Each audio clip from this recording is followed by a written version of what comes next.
Today I'm 100%ing the Kanto Dex using Pokemon Fire Red. I start off in the Roll Pallet Town. I try to escape this humble village, but Professor Oak stops me in my tracks. He says the grass is too dangerous for a 10-year-old kid to go alone, so he gifts me my first Pokemon. I chose Charmander.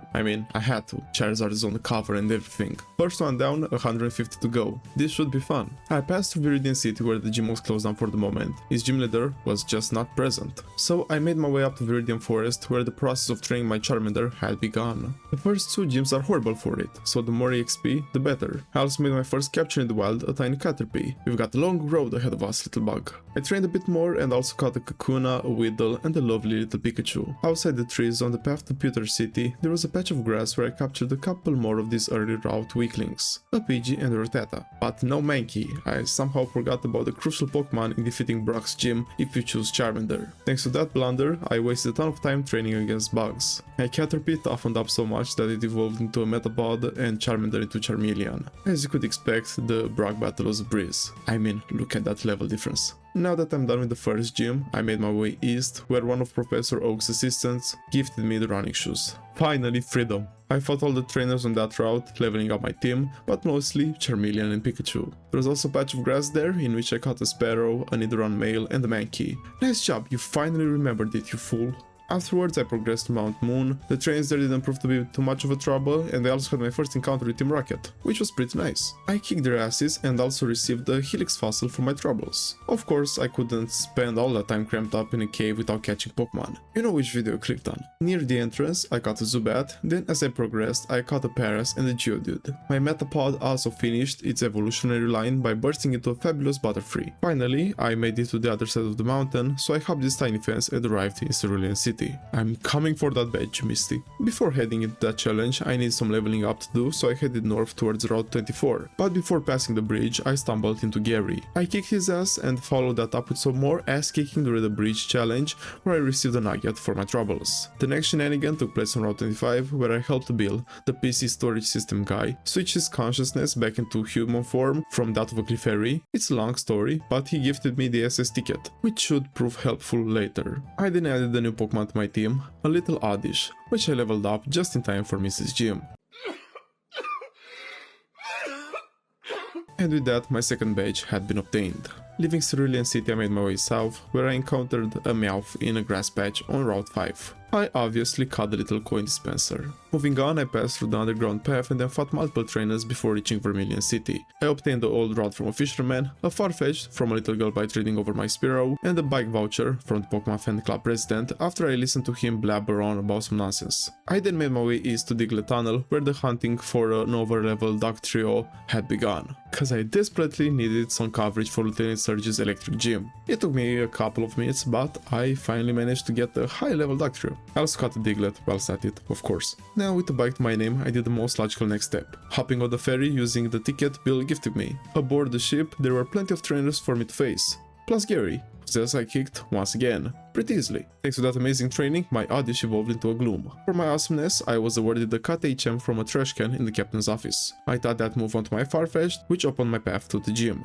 Inside, it took me a bit of time to get the two switches right. I always had trouble with those even as a kid, but finally they decided to let me pass and challenge the lieutenant. The battle did not prove to be that difficult, and the funny part is I barely had to use Dog Trio cause Charmeleon put up a really strong fight, taking out Voltorb, Pikachu, and 2/3 of Raichu. Alas, I had obtained my third gym badge. Afterwards, I went to Route 2 through Driggle's tunnel, so I could receive the Flash HM from this assistant. You need 10 Pokemon recorded in your Pokedex for that. I was severely overqualified. Then I made my way east to Route 11, where I captured an Ekans and a Drowsy. Following that, I headed north back to Cerulean City, where I turned right to enter Route 9. It was previously blocked, but with Cut, everything's possible. Multiple trains were defeated in the next hour, and I even caught a Voltorb in Grass Patch. Continuing my adventure, I passed through Rock Tunnel, where the Flash HM came in handy, as it lit up the entire cave. More training ensued. The place was absolutely filled to the brim with trainers, to the point where they boosted my Gloom from level 24 to 31. That's amazing. I also got a Machop and almost an Onix, but it was a bit too stubborn, which left me out of Pokeballs, so I put it out of its misery. The exit led me to Lavender Town, where I didn't have anything to do yet, so I continued my journey defeating trainers to the west. It was now Pikachu's turn to level up, and he did so quite nicely. A little side note, I genuinely do not remember this game being run by this many trainers, but I finally arrived in Celadon City city where, first things first, I went on top of a building to get my free EV. Then I made my way inside the Celadon department store, the most amazing feature of the Kanto region, to buy leaf, water and other stones. With those I now had a Violet Plume, Vaporeon and Raichu. Magnificent. Erika's grass gym was up next,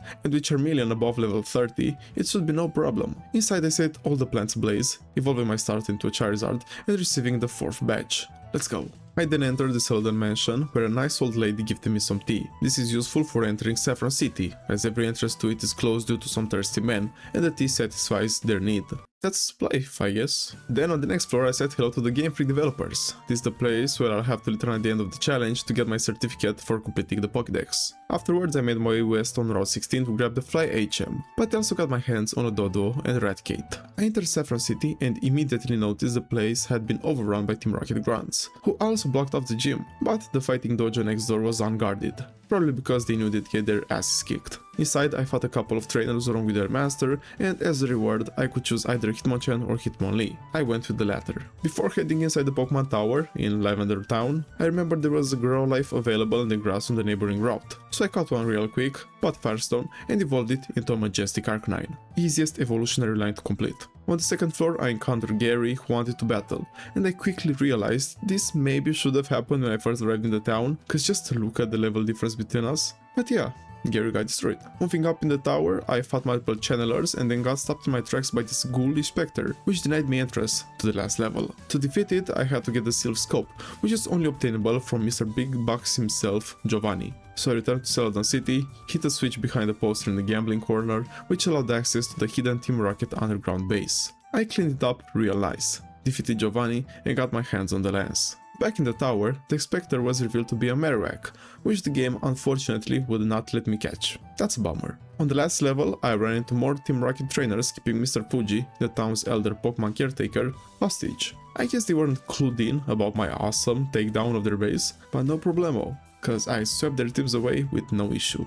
For saving him, even though he said he was there by his own free will to try and take away my glory, Mr. Fuji gifted me the Pokeflute, an item I can use to wake up the sleeping Snorlax that block Route 12 and the cycling road. Before hitting there, I went to catch some spooky Pokemon from the tower, so Ghastly and Haunter were registered in the Pokedex. One was sent to my PC, and the other was taken to the trading room upstairs in the Pokemon Center. Using a Leaf Green save, I traded the ghost around and now had a Gengar in my party. Here's how it looks. Take a good look at it, cause it ain't changing. I then went and woke up the 4th Snorlax, which unfortunately did not want to get caught. The cheeky bastard did me dirty. I wasted so much money on his ass. Thankfully, the other one was much more compliant and got into its ball relatively quickly. Continuing the journey down south, I ran into plenty of trainers, perfect for leveling up my Gengar. Along the way, there was also a goated fishing guru in a tiny cabin who gifted me the Super Rod, and multiple grass patches with Pokemon for my decks, Venonat, Ditto and Pidgeotto. I now had 43 Pokemon registered in the Pokedex, you need 50 to get the XP share from one of Professor Oak's colleagues, so I headed to the only place I could find new Pokemon quickly and easily, the Sapphire Zone, which happens to be in Fuchsia City, the town I had just arrived at. There I caught a Nidoran female, an Execute, a Rhyhorn, a Magikarp, a Goldeen, a Poliwag,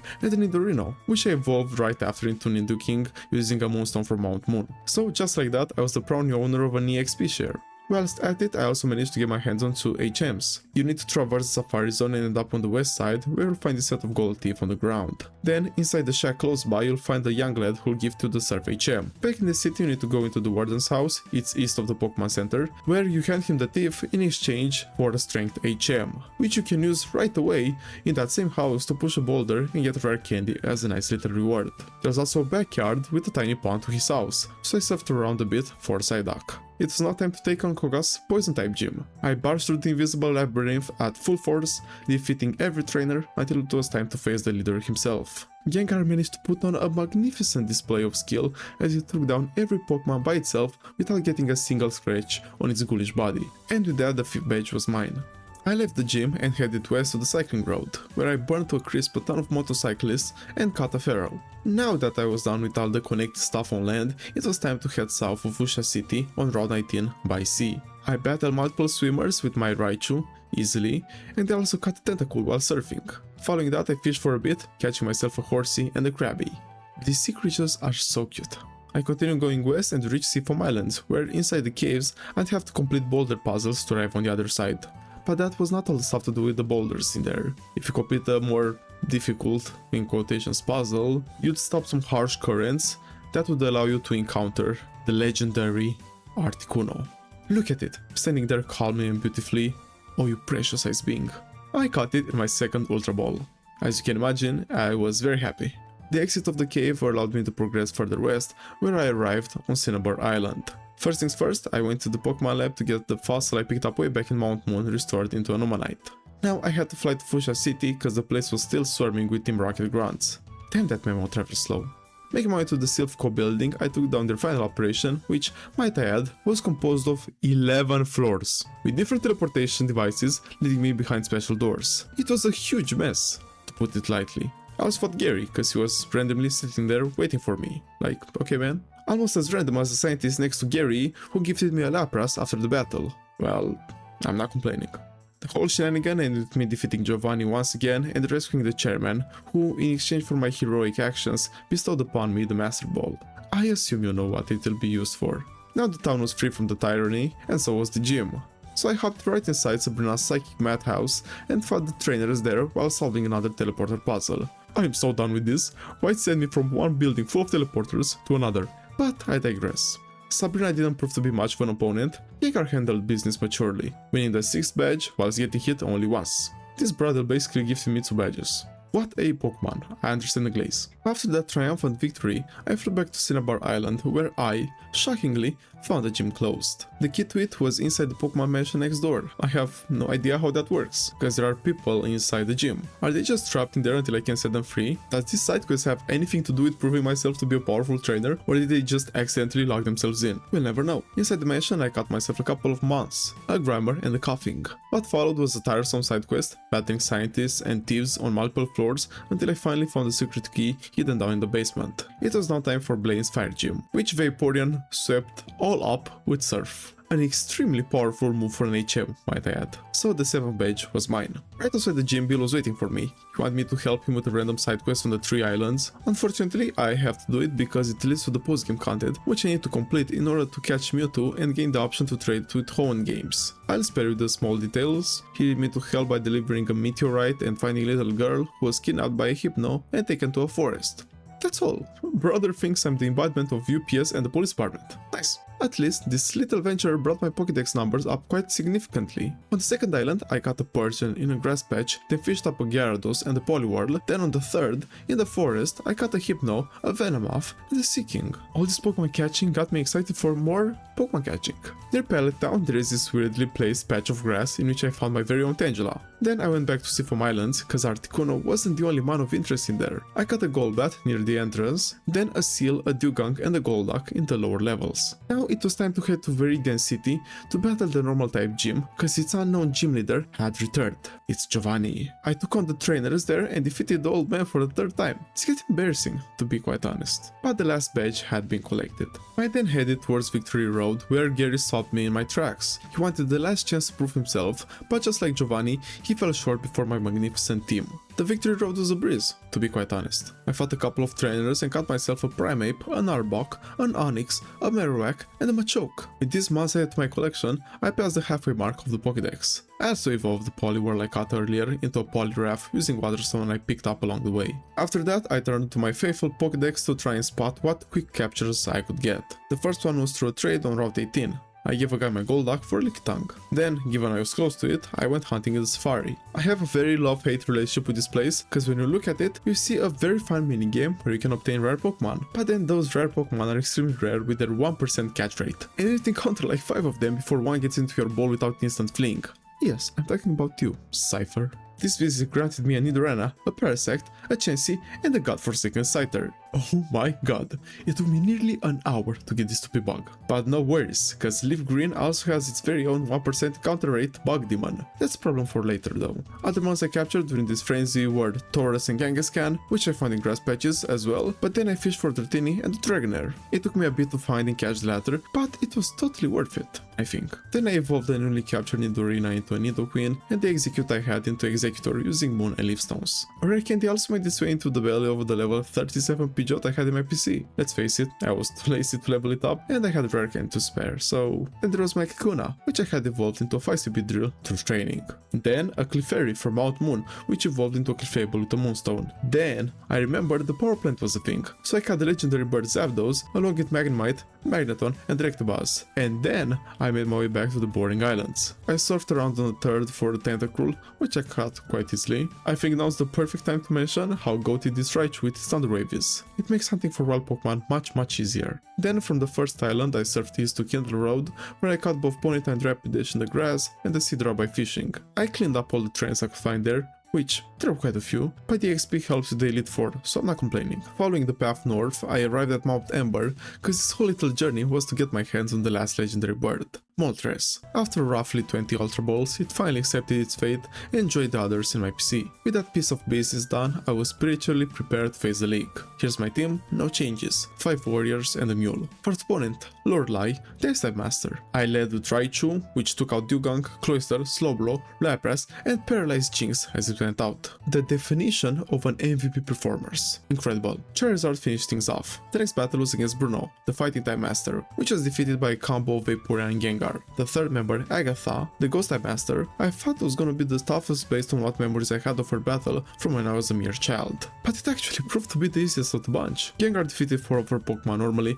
then the last one was taken out with a cheeky Destiny Bond. The last Elite Four member, Lance, the Dragon-type master, didn't live up to my secret weapon, Vaporeon. I first took Gyarados out with Raichu and then the rest with Aurora Beam. And just like that, it was now time to face Gary, my rival turned champion. He started with his bird, the same like he's done for all the times we fought. The poor little soul never learns. I read that play, obviously, and set out Raichu to obliterate it. The next matchup was Rhydon against my Raichu. Does he actually think he can take my mouse down? Vaporeon! The Water Evolution took the ground beast out and almost the following Executor as well. Tough luck on that Giga Drain. Tough luck. Charizard then came out to set the Palm Tree of Flame and died to Blastoise, whilst I revived Raichu. It's the first time I needed to use health items in a battle. Wow, this was actually exciting. The Electric Mouse took out the Water Starter, but then went down to a Psychic from Alakazam. Good thing I had a Gengar with Destiny Bond. It's just that easy. Gary's last remaining Pokemon was Arcanine, so I sent out my Mule to be useful for once in these battles and die as I revived Vaporeon. With a final serve, the battle was done